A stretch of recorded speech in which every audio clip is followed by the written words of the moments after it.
ಇಂದ ಎಷ್ಟು ಜನ ಆಚೆ ಬಂದರು ಸರ್, ಗಿಲ್ಲಿ ಬಗ್ಗೆ ಮಾತಾಡೋಕ್ಕೆ ಎಲ್ಲರೂ ಹೆದರ್ಕೊಳ್ತಾರೆ.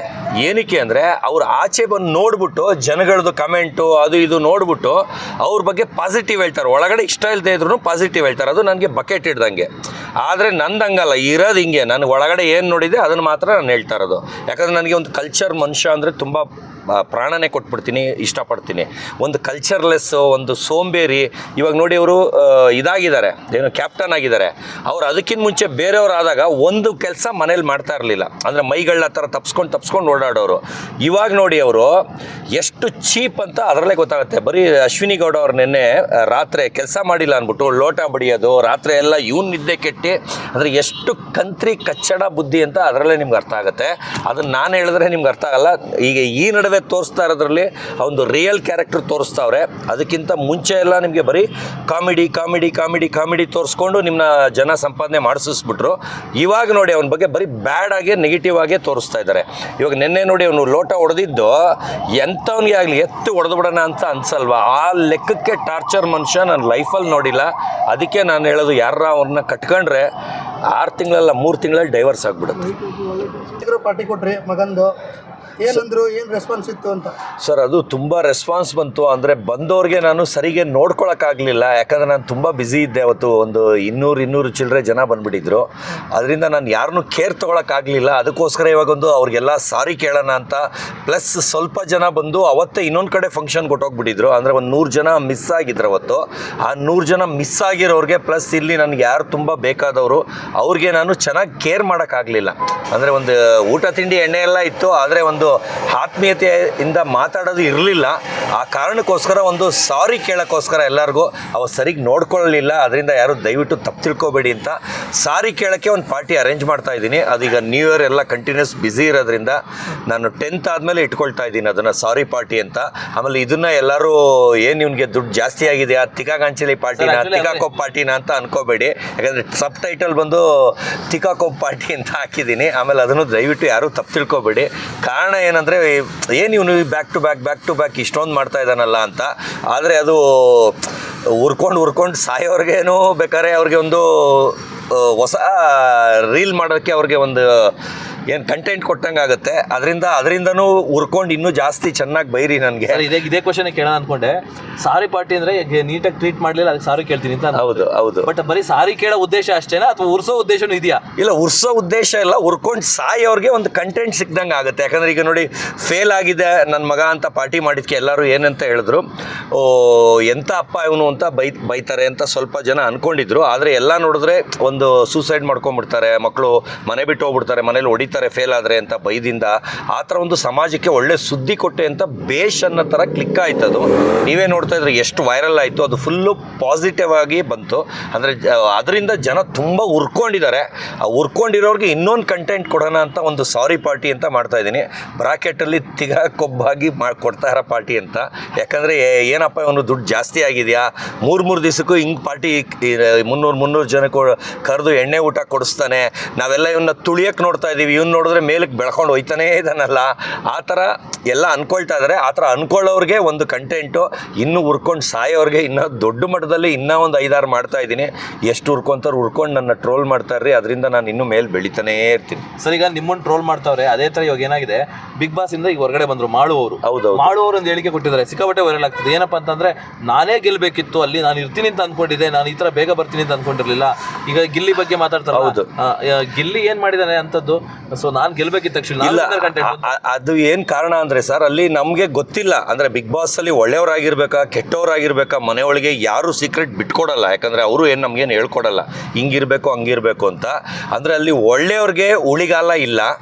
ಕೆಟ್ಟವರು ಇವಾಗ ನೋಡಿ, ಯಾರು ಜನ ಬೈತಾ ಇದ್ದಾರೆ, ಕೆಟ್ಟವರು ಅಂತ ಹೆಸರು ಹೇಳಲ್ಲ, ಅಂಥವ್ರು ಮಾತ್ರ ಒಳಗಿರ್ತಾರೆ. ಅದರಲ್ಲಿ ಎಲ್ಲರಿಗಿಂತ ಜಾಸ್ತಿ ಗಿಲ್ಲಿನೇ ಕೆಟ್ಟವನು.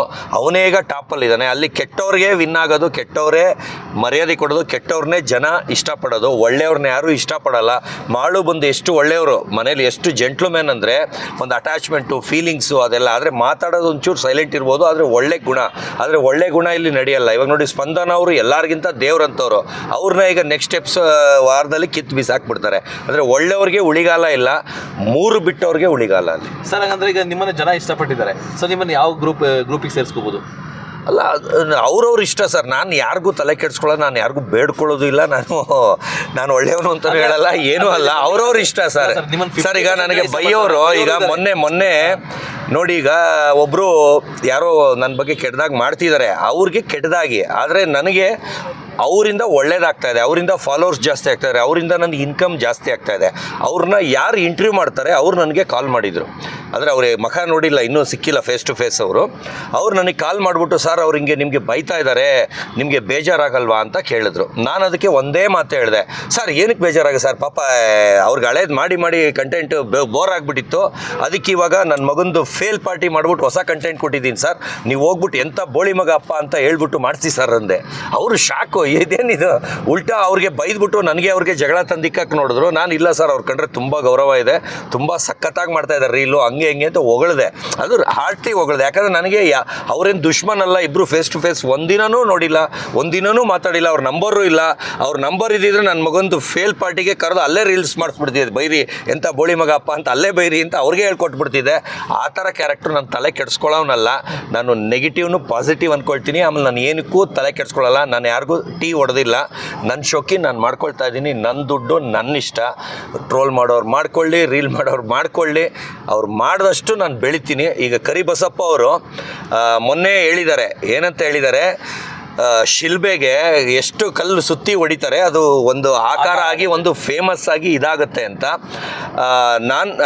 ನಾನು ಅದೇ ಥರ ಎಷ್ಟು ಜನ ಏನು ಬಡ್ಕೊಂಡ್ರು ನನ್ನ ಪಾಡಿಗೆ ನಾನು ಬೆಳ್ಕೊಂಡು ಹೋಗ್ತಾನೆ ಇದ್ದೀನಿ. ಅವ್ರು ಇನ್ನೂ 500 ರೂಪಾಯಿ ಡೀಲರ್ ಆಗಿ ಅಲ್ಲೇ ಇದ್ದಾರೆ. ಅಂದರೆ ನಾಯಿ ಫೀಲ್ಡಲ್ಲಿ ಹೇಳ್ತಾ ಇರೋದು, ತಿರ್ಗಾ ಆಮೇಲೆ ಟ್ರೋಲರ್ಸ್ ಅನ್ಕೊಬಿಟ್ಟಿರ. ನಾಯಿ ಫೀಲ್ಡಲ್ಲಿ ಇರೋರು ನನಗೆ ಫಸ್ಟ್ ಎಗನೆಸ್ಟ್ ಆದರು. ಅವ್ರು ಎಲ್ಲರೂ ಇದೇ ಥರ ಬೈತಾಯಿದ್ರು. ಅವ್ರ ಮೇಲೆ JP ನಗರ್ ಸ್ಟೇಷನ್ಲಿ ಕೇಸ್ ಹಾಕಿ 1 ಕೋಟಿಗೆ ಮಾನನಷ್ಟ ಮೊಕದ್ದಮೆ ಕೇಸ್ ಹಾಕಿದ್ದೀನಿ. ಆದರೆ ಟ್ರೋಲರ್ಸ್ಗೆ ನಾನು ಕೇಸ್ ಹಾಕಲ್ಲ.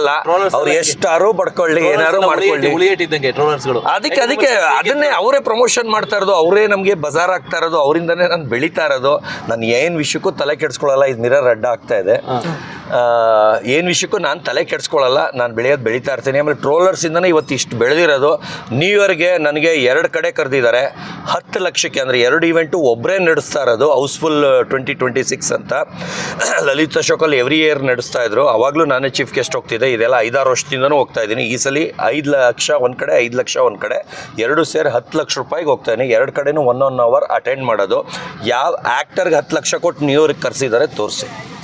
ಇದು ನನ್ನ ಕೆಪಾಸಿಟಿ ಸರ್. ಇನ್ನೊಂದು, ಮೊನ್ನೆ ನೀವು ಶರ್ಟ್ ಹಾಕಿದ್ರಲ್ಲ ಇದರಲ್ಲಿ ಫೇಲ್ಯೂರ್ ಪಾರ್ಟಿಗೆ, ಹಾಂ ಸರ್, ಅದಕ್ಕೆ ಕೆಲವರು AI ಅಲ್ಲಿ ಅಥವಾ ಇದ್ರಲ್ಲಿ ChatGPT ಮಾಡಿ ಇದು ರಾಂಗ್ ಅಂತ ಹೇಳ್ತಾ ಇದ್ದಾರೆ ಸರ್. ಅದು 1000 ಅವ್ರು ಹೇಳ್ಕೊಳ್ಳಿ, ನಮ್ಮ ಅಪ್ಪಂದು ಹೋಯ್ತದ ಸರ್. ಸರ್ ಈಗ ನೀವು ಒಂದು ಹೇಳ್ಬಿಡಿ ಸರ್, ನಕಲಿನ ನಿಜಾನ ಅದು ಒರಿಜಿನಲ್ ಸರ್. ಈಗ ನಂದು ಸರ್. ಈಗ ಅವರು ಫುಟ್ಪಾತಲ್ಲಿ ತಗೊಳ್ಳೋರಿಗೆ ಫುಟ್ಪಾತದ್ದು ಗೊತ್ತಿರುತ್ತೆ ಸರ್. ಆಮೇಲೆ ಮಾತಾಡೋರೆಲ್ಲ ಹಳ್ಳಿಯವರು ಸರ್. ಅವ್ರು ಹೋಗಿ ಅಲ್ಲಿ ಡೆಲ್ಲಿಗೆ ಹೋಗ್ಬಿಟ್ಟು ಹೊಸಾಚೆ ಕಂಪ್ನಿಗೆ ಹೋಗಿ ತಗೊಂಡ್ಬರ್ತಾರೆ ಸರ್. ಅವ್ರಿಗೇನದು ಗೊತ್ತಿರುತ್ತೆ. ChatGPT ಹಾಕ್ಬಿಟ್ಟು ಅದು ಸುಳ್ಳು ಅಂತ ಹೇಳ್ಬಿಟ್ಟು ಸರ್ ಅದು 1000 ಬರುತ್ತೆ ಸರ್. ಈಗ ನೀವು ಗೂಗಲಲ್ಲಿ ಇನ್ನೇನೋ ಒಂದು ಹಾಕಿ ಸರ್, ನಂದು ಇಡೀ ರೈಡ್ದೆಲ್ಲ ಬರ್ತದೆ ಸರ್. ಅದಕ್ಕೆ ನಾನು ಕಳ್ಳನ ಸರ್? ಇಡೀ ಕೇಸ್ ಆಗಿದೆಯಾ ಸರ್? ಅರ್ಥ ಆಗ್ತಿಲ್ವಾ ನಿಮಗೆ? ಅದು ಕಟ್ಕೊಂಡು ನನಗೇನಾಗಬೇಕು ಸರ್? ಇವಾಗ ಓಕೆ, ಅವ್ರಿಗೆ ಅಂಥವ್ರಿಗೆ ಪ್ರೂವ್ ಮಾಡಿ ನನಗೇನಾಗಬೇಕು? ಏನಾದ್ರು ಹೇಳ್ತೀರಾ ಅವ್ರಿಗೆ? ನಾನೇನಕ್ಕೆ ಕೇಳೋಣ ಸರ್? ಕಿತ್ತೋದವ್ರು ಸ್ಲಮ್ಮು ಅಂತ ಹೇಳಿದ್ದೀನಿ. ಈ ಸ್ಲಮ್ ಬುದ್ಧಿ ನೆನ್ನೆನೇ ತೋರಿಸಿದ್ರು. ನಾನು ಏನಕ್ಕೆ ಅವರು ಅರ್ಧ ಫ್ಯಾನ್ಸ್ ಸ್ಲಮ್ ಅವರು ಅಂತ ಹೇಳಿದ್ದೆ. ಆ ಸ್ಲಮ್ ಅವರೇ ತಾನೇ ಆ ಥರ ಮಾಡೋದು. ನೆನ್ನೆ ಏನು ಮಾಡಿದ್ರು ನೀವೇ ನೋಡಿದ್ರಿ, ಇವರೇ ಸಾಕ್ಷಿ ಇದ್ದರು. ಅದು ಸ್ಲಮ್ ಅವರೇ ಆ ಕೆಲಸ ಮಾಡೋದು. ಅಫಿಷಿಯಲ್ಸ್ಗಳು ಯಾರೂ ಆ ಥರ ಮಾಡಲ್ಲ. ಅದರಿಂದ ಅವ್ನ ಫ್ಯಾನ್ಸ್ ಎಲ್ಲ ಸ್ಲಮ್ಮು ಅಂತ ಹೇಳಿದ್ದೀನಿ. ಸರ್ ಇವಾಗ ಬಿಗ್ ಬಾಸ್ ಅಲ್ಲಿ ಈಗ ಫೈನಲ್ ಸ್ಟೇಜ್ ಬಂದಿದೆ ಆಲ್ಮೋಸ್ಟ್. ಹೌದು. ಈಗ ಯಾರು ಗೆಲ್ತಾರೆ ಸರ್? ರಕ್ಷಿತಾ ಫಸ್ಟ್ ಬರ್ಬೋದು, ಗಿಲ್ಲಿ ಸೆಕೆಂಡ್ ಬರ್ಬೋದು. ಅಂದರೆ ನನ್ನ ಆಸೆ ಅದೇನೆ. ಆದರೆ ಜನಗಳು ಎಲ್ಲ ಸ್ಲಮ್ ಅವರೆಲ್ಲ ಅವ್ರಿಗೆ ಊಟ ಹಾಕೋದು. ಅಂದರೆ ಗಿಲ್ಲಿಗೆ ಓಟ್ ಹಾಕ್ತಾರೆ ಅಂತಲ್ಲ? ಅಲ್ಲ, ಇನ್ಯಾರಿಗೆ ಹಾಕ್ತಾರೆ ಸರ್? ಎಲ್ಲ ಅವನಿಗೆ ಫಿದಾ ಆಗ್ಬಿಟ್ಟವ್ರೆ. ರಕ್ಷಿತಾ ಹೆಸರು ಪಾಪ, ಅವಳು ಅಷ್ಟು ಒಳ್ಳೆಯವಳು. ಅಂದರೆ ಒಳ್ಳೆಯವ್ರಿಗೆ ಉಳಿಗಾಲ ಇಲ್ಲ, ಅವ್ರಿಗೆ ಅಲ್ಲಿ ಗೆಲ್ಸಲ್ಲ. ಯಾಕಂದರೆ ಹಾರ್ಡ್ ವರ್ಕರು, ರಿಯಲ್ ಆಗಿ ಗೇಮ್ ಆಡಿರೋದು ರಕ್ಷಿತಾನೇ ಸರ್. ಸರ್ ಈಗ ಅಶ್ವಿನಿ ಗೌಡ ಮತ್ತೆ ಗಿಲ್ಲಿಗೆ ಸಿಕ್ಕಾಪಟ್ಟೆ ಜಗಳಾಡ್ತಾವ್ರು ಈಗ, ಒಂದಾಗಿದ್ರು. ಹೌದು. ಸೊ ಈಗ ಇದರಲ್ಲಿ ಸರ್, ಈಗ ನಾನೇ ಒಂದು ಹೇಳ್ತೀನಿ. ಈಗ ಬಿಗ್ ಬಾಸ್